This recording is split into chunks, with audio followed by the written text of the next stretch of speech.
네, 안녕하세요. 염승환입니다. 오늘 2025년 6월 27일 함께 배우기 시작하겠습니다. 사실 오늘 이제 원래 공시를 해야 되는데 제가 뭐 이번 주 내내 좀 많이 바쁘고 또 저기 지방 강연회도 있고 막 이래가지고요. 그래서 이번엔 좀 공시는 다음 주에 좀 하기로 하고요. 예, 오늘은 그냥 기존에 또 강연회 했던 내용도 좀 있고, 그리고 이제 계속 제가 이제 생각했던 것 중에 하나가, 최근에 자료들 많이 읽으면서 느꼈던 게, 이제 진짜 데이터 센터 시대가 본격화 되는구나. 뭐, 여기 관련된 뭐 반도체 기업들은 많이 올랐지만, 이 데이터 센터 시장 자체는 앞으로 계속 커지겠구나. 그걸 좀 다시 한번 좀 느꼈기 때문에, 그래서 결국 데이터 센터 쪽에 한번 좀 공부를 해보면 좀 좋을 것 같아서, 요 자료를 한번 만들어 봤고요. 그러니까 제목은 PC 모바일이 안 된다 이거보다도, 이제 PC 모바일은 저성장 산업이잖아요. 그러니까 이쪽에서 이제 데이터 센터 시장으로 이제 IT의 주도권이 넘어간다. 그걸 한번 좀 고민하시면 좋을 것 같습니다.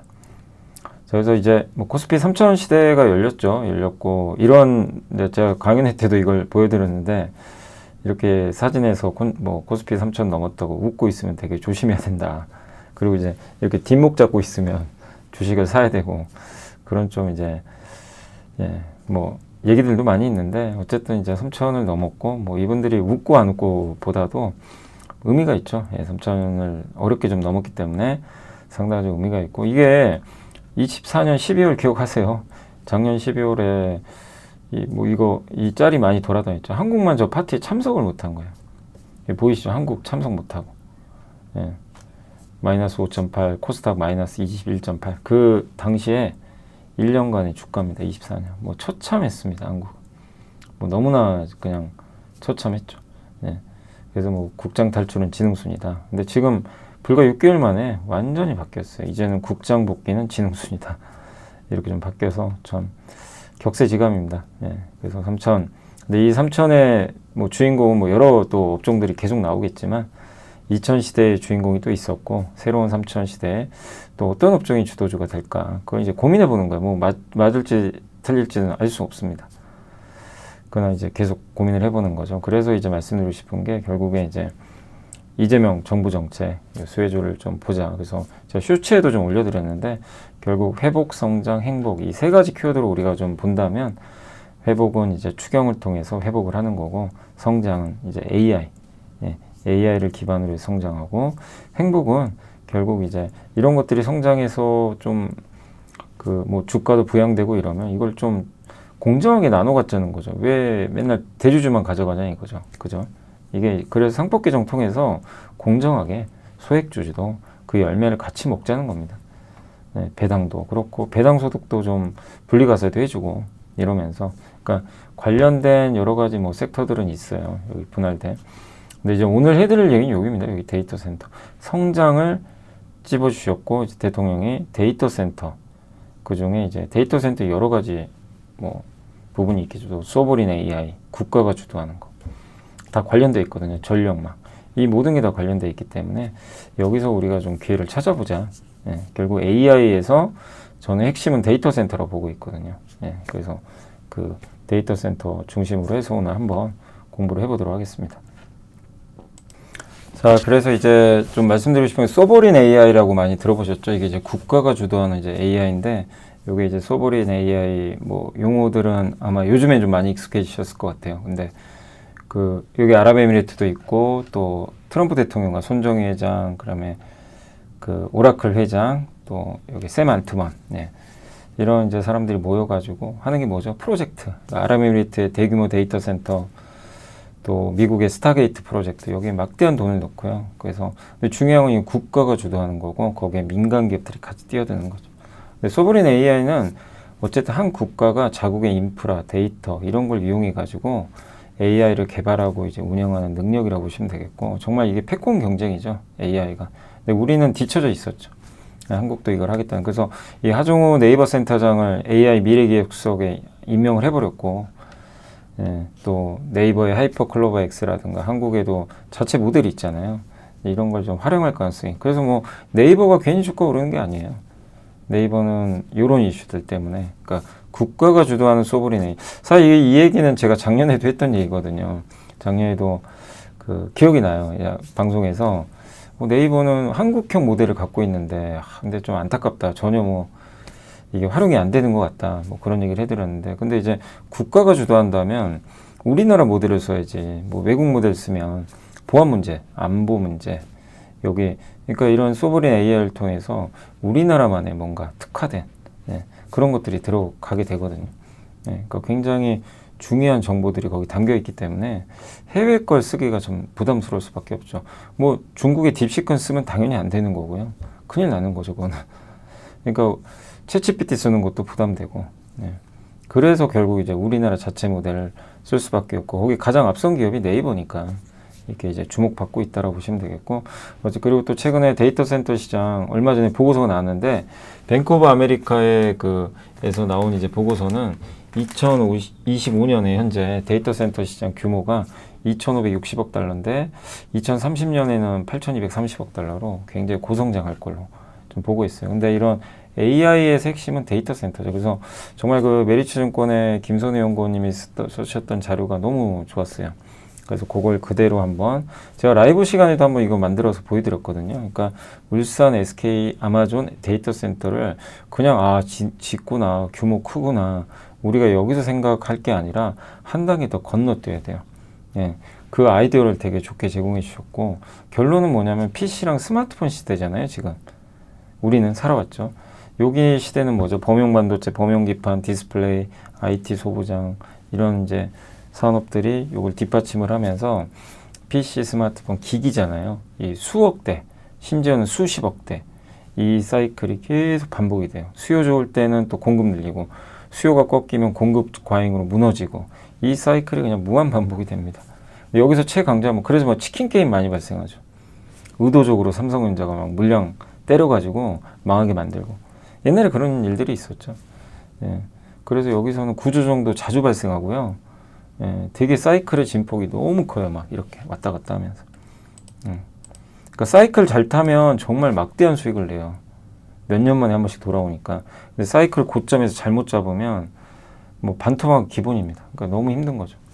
그래서 되게 이제 어려운 그런 이제 부분이 있는데, 어쨌든 이번에 이런 사이클에서 가장 강자는 누구죠? 삼성전자예요. 삼성전자는 원가를 정말 싸게 해서 잘 만드는 기업입니다. 그죠? 대량 생산. 근데 이제 참 삼성 입장에서 뼈아픈 게 HMM을 삼성이 먼저 스타트를 끊었는데, 아마 20년인가 21년도로 알려져 있죠. 그때 HBM 시장이 안 열렸잖아요. 그때는 비싸기만 하고, 뭐 어디 쓸 땐 별로 없고, 당장은 없고, 그러니까 뭐 이걸 해봐야 재무에는 도움도 안 되고, 야 저거 돈도 안 되고 돈 많이 나가, 하지마, 줄여. 그래서 안 하는 건 아닌데 줄였죠, 비중을. 그러다 보니까 인력들이 하이닉스로 가버리고, 하이닉스는 여기에 집중한 거죠. 온다고 생각했겠죠. AI 시대 오고 HBM 반드시 필요할 거다. 당시엔 까마득했지만, 근데 그때의 선택이 지금 완전히 모든 걸 갈라버린 거죠. 그러니까 지금의 삼성전자는 요 시대의 강자였어요. 근데 지금 AI 데이터 센터로 넘어가죠. 데이터 센터는 어쨌든 사이클이 없어요. 그냥 이렇게 지어요. 짓고 계단식으로 간대요. 조금 이렇게 옆으로 가다가 또 짓고, 뭐 수십 개, 수백 개를 한 번에 지어요. 그러니까 수십 개, 수백 개 한 번에 지으면 이 스마트폰 수요가 그냥 한 번에 폭발하는 그 수요가 팍 생기고, 좀 잠시 소강 상태, 또 생기고 소강 상태, 이렇게 된다는 거죠. 그런 사이클이 계속 이어집니다. 그러니까 우리가 생각하는 거 이상의 사이클이 이제 터지는 거고, 여기는 뭐죠? 원가가 필요가 없어요. 물론 원가 중요하긴 한데, 원가보다 엔비디아가 원하는 건 뭐죠? 제일 좋은 거 만들어줘. 엔비디아 AI 가속기에 제일 최적의 반도체 만들면 채택, 비싸도 상관이 없어요. 왜? 엔비디아도 비싸게 팔거든요. 아마존 같은데, 구글에. 그게 필요 없어요. 비싸도 돼. 고성능, 그리고 잘 만들어줘. 그리고 엔비디아를 위해서 잘 만들어줘. 이거예요. 근데 삼성은 그걸 못했어요. 그동안. 하이닉스가 최적이었고, 그리고 1등이 다 가져가는 시대예요. 여기는 2, 3등도 가져가요. 왜냐면 비슷하거든요. 똑같아요. 반도체가. 그냥 그게 그 반도체예요. 여러분 PC에 그냥 이거 넣어도 되고, 삼성 걸 넣건 하이닉스 걸 넣건 그냥 다 작동됩니다. 여기 AI 데이터 센터에 들어가는 엔비디아 가속기에는 하이닉스 거에 엔비디아에 맞지만 삼성 걸 넣으면 이게 안 되는 거죠. 뭐 발열이 있다거나. 그러니까 안 돼요. 지식이 복리로 쌓이는 투자 정보, 믿음 가는 투자 정보 파트너 투원투게더 오픈. 투원투게더란 LS증권에서 제공하는 서비스로 투자자들에게 다양한 정보를 빠르고 정확하게 전달하고 모든 투자자의 성공 투자를 함께 하기 위한 투자 정보 컨텐츠 서비스입니다. 투원투게더는 투원 HTS, 투원 MTS, 사용하는 매체 어디에서나 접속이 가능합니다. 투원투게더 어떤 컨텐츠를 제공할까요? 해외 이슈는 미국 시장 마감 시황, 해외 수급, 해외 증시 일정, 해외 뉴스 등 주식시장 흐름 파악을 위한 해외 시황과 이슈들을 알려드립니다. 시장 읽기는 주요 뉴스 요약, 뉴스 해설, 뉴스 연계 종목 등 주요 뉴스에 대한 빠른 요약과 관련 이슈에 대한 정보를 알려드립니다. 종목 톡톡은 수급 특징주에 대한 분석과 투자 아이디어, 실적 속보 등 종목에 대한 다양한 정보를 알려드립니다. 보고서장은 리서치센터에서 발행하는 보고서, 모닝미팅, 공시, 그리고 증권사별 종목에 대한 요약 정보를 알려드립니다. 주식 배우기는 함께 배우기, 투자 상식 등 투자자들이 알아야 할 전문 지식과 투자 칼럼 및 자료에 대한 정보를 알려드립니다. 투원투게더와 함께 성공 투자를 만들어 보세요. 그러니까 1등이 다 가져가는 거죠. 이 시대로 바뀌니까 그냥 하이닉스 혼자 독주. 그래서 지금 하이닉스의 이익 전망치를 보면 이렇게 돼요. 지금 우리나라의 이익 전망치랑 외국계가 보는 이익 전망이 달라요. 우리나라 그 증권가에서 보는 하이닉스는 피크아웃이에요. 이 성장이 끝나요. HBM도 큰 성장이 없어요. 올해랑 내년이 가장 좋고 이제 옆으로 늘어지는데 외국계 증권사 이런 이제 데이터들을 보면 그냥 27년까지 폭발적 성장이에요. 이익 누가 맞을까요? 모르죠. 근데 메리츠증권의 김선우 연구원님은 그 후자 쪽이세요. 폭발적으로 성장할 거다. 예, 내년도에 더 성장한다. 엄청 고성장. 이거를 이제 적어주셨다. 왜냐하면 이 사이클 때문에. 이 계단식의 사이클이 터지기 때문에 여기에 그러니까 반도체도 SK 하이닉스가 반드시 들어가고 삼성은 이제 후발주자도 들어가겠죠. 그리고 여기에 전력기기, 뭐 전선, 우리 에너지 고속도로, 열관리, 네트워크 보안 뭐 이런 게 다 포함이 되는 겁니다. 예. 그러니까 다 이 밸류 체인을 그래서 우리가 좀 공부할 필요가 있는 거예요. 예. 이게 우리나라도 시작을 하고 미국, 아랍에미리트, 중국, 일본 뭐 다 하는 거죠. 그러니까 이 거대한 사이클을 우리가 공부를 안 하면 안 되겠죠. 그죠? 그래서 말씀드리는 거예요. 그래서 너무 좋은 아이디어를 제시해 주셨고 그래서 반도체 사이클이 없어요. 그냥 계단식으로 이렇게 가고 무엇보다 공급이 없어요. 요 사이클의 핵심은요. 공급 과잉이 없어요. 왜? 만들기가 너무 어렵거든요. 공급을 늘리고 싶어도요. 못 늘려요. 만들 업체는 제한적, 수요는 폭발, 공급은 제한. 우리 알잖아요. 주식 투자에서 제일 좋은 게 공급 부족. 그죠? 그게 이제 요 사이클이라고 보시면 되겠고 그리고 이런 걸 이제 하려면 전력이 공급된 이건 설명해 드렸죠. 에너지 고속도로 깔아야죠. 이렇게. 그죠? 깔아야 되고 HVDC. 그래서 여기 관련된 기업들 주가가 많이 올랐죠. 뭐 대한전선, LS 일렉트릭, 그죠? HVDC, 고전압, 직류성장. 이건 얘기 안 드릴게요. 많이 설명드렸기 때문에. 그리고 이제 또 한 가지가 이제 이런 걸 하기 위해서는 또 전력이 너무 많이 드니까 전력망을 분산시켜줘야 돼요. 한전이 다 할 수가 없잖아요. 그래서 이런 걸 하기 위해서 이제 에너지 고속도로를 까는데 거기에 한전한테 모든 게 부담이 돼요. 그러니까 한전이 전기요금을 올릴 수밖에 없어요. 이 모든 재원을 한전이 부담을 하거든요. 그래서 한국전력 주가가 막 좋은 거예요. 전기요금도 어차피 올릴 거고 막 원전 관련된 기업으로도 막 하고 근데 이거를 의존도를 축소해야 되니까 AI 데이터 센터 지방에 유치하는 거예요. 그래서 지금 울산에 유치했잖아요. 그죠? 그리고 ESS 전력 보조원으로. 그 다음에 기업이 한전에서 구매를 하는 게 아니라 PPA는 기업이 어떤 이렇게 발전 회사로부터 직접 그냥 구매를 해요. PPA 뭐냐면 여러분이 지붕에다 태양광 만들었는데 엄청 많이 예를 든 거예요. 내가 태양광 발전으로 집에서 전력을 생산했는데 많이 남아돌아요. 그거를 예를 들면 하이닉스한테 팔아버릴 수도 있는 거죠. 기업이 원하면. 알리백이라 그러죠. 신재생 에너지로 만든 깨끗한 친환경 전력으로 하는 거는 이제 탄소 배출이 없으니까 알리백.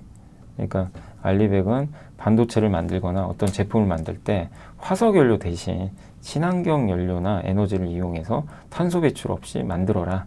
요 제도거든요. 근데 태양광 에너지를 사게 되면 알리백을 충족하는 거죠. 네, 그런 제도거든요.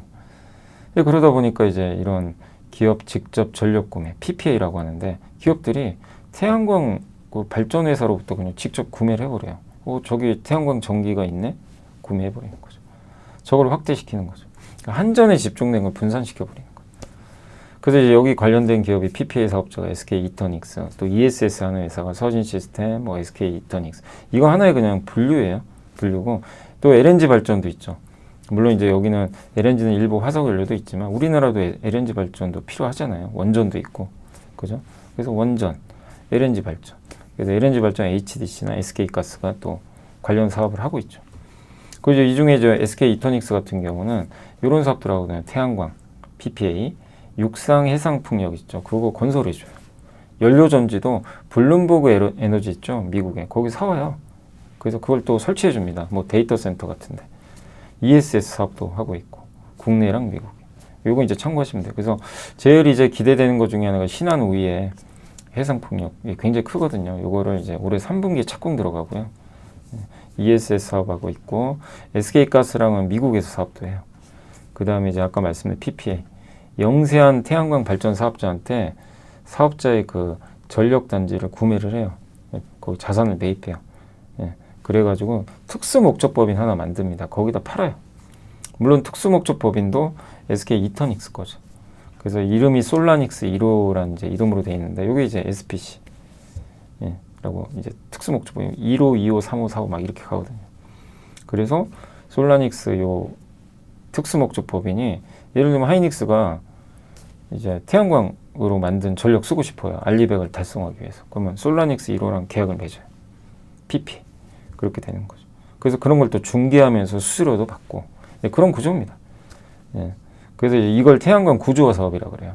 근데 이제 우리나라는 지금 이제 이재명 대통령이 당선되면서 민주당은 신재생에 더 적극적이잖아요. 그러니까 이제 더 우호적인 분위기로 갈 수밖에 없는 거죠. 그래서 이런 것들이 다 이게 데이터 센터랑 뭔 상관이냐 이럴 수 있지만 연결되시죠. 데이터 센터에 반드시 전력이 들어가야 되기 때문에.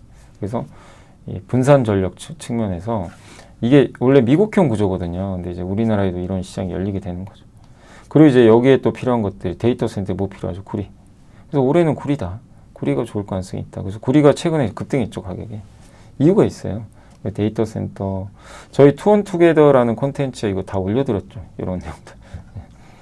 그래서 그거 그대로 캡처해서 제가 갖고 온 거거든요. 전기차, 내연기관, 구리 사용량이고, 예. 구리는 그리고 어쨌든 공급이 부족해요. 예. 구리 광산 만들기도, 하기도 어렵고, 환경 문제도 좀 있거든요. 그 날씨 변화도 심하고. 구리 공급은 계속 부족, 수요는 증가. 심지어 엔비디아 블랙엘에도 구리가 들어가고, 전선, 데이터 센터에 들어간 케이블, 예, 다 필요한 거죠. 그리고 데이터 센터에 또 필요하죠. 그러니까 지금 우리가 공부한 건 뭐죠? 데이터 센터 밸류 체인이에요. 그러니까 아까 하이닉스부터 HBM 다 있고, 또 액침 냉각, 이거 옛날에 한번 저희 함께 배우고서 공부했던 거죠. 액침 냉각은 이게 공기로 불어요. 막 예를 들면 이렇게 여러분이 이제 뜨거운 물에 이렇게 삶았던 그 뭐죠? 국수가 있다고 쳐보세요. 이 국수를 여러분이 만약에 이거 식히고 싶어요. 입으로 불어요. 한참 걸리죠. 근데 차가운 얼음물에 그냥 담궈버려요. 어떻게 돼요? 금방 식혀지죠.